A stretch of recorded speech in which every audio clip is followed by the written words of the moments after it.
Bonjour à tous.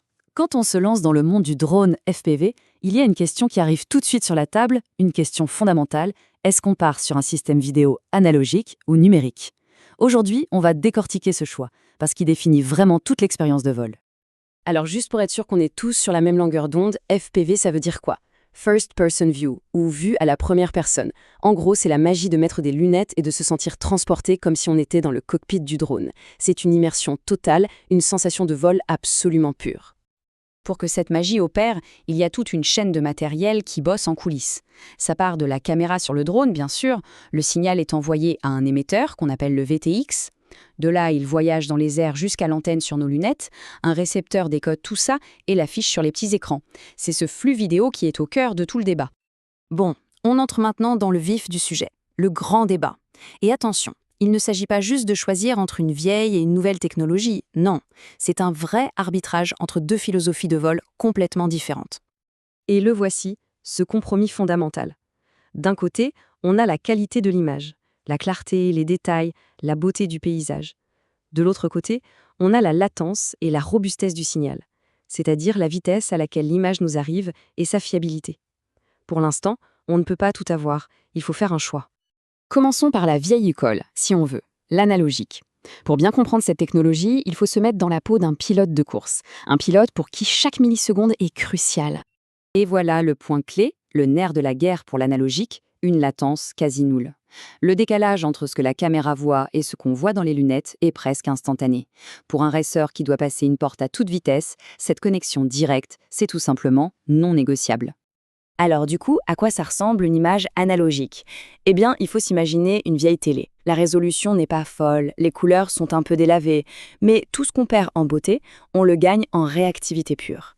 La connexion avec la machine est totale, directe. Ok, mais que se passe-t-il quand on s'éloigne un peu trop ou qu'on passe derrière un arbre? C'est justement là que l'analogique révèle l'une de ses plus grandes forces.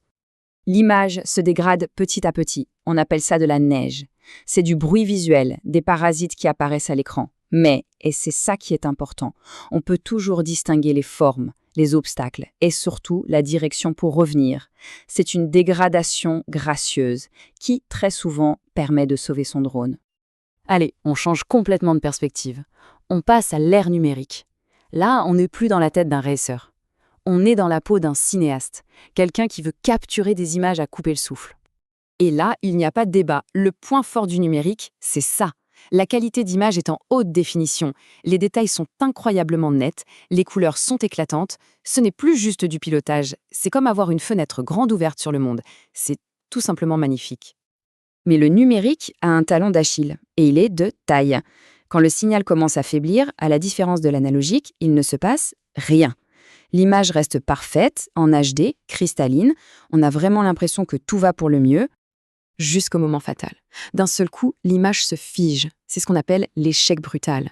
On passe d'une vue parfaite à un écran complètement gelé en une fraction de seconde, sans le moindre avertissement. Et bien souvent, le résultat, c'est un crash inévitable. Alors, au final, qui a raison? L'analogique? Le numérique? En fait, la vérité, c'est qu'il n'y a pas de vainqueur absolu.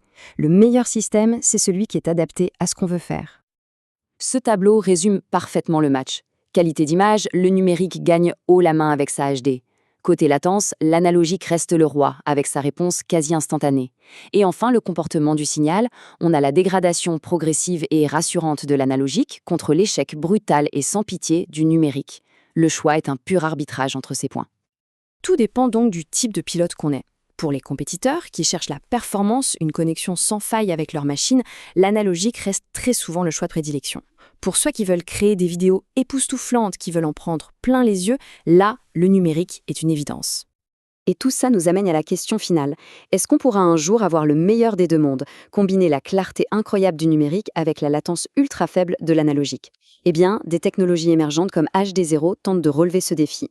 Le compromis parfait n'existe peut-être pas encore, mais une chose est sûre, la technologie, elle, n'arrête jamais d'avancer.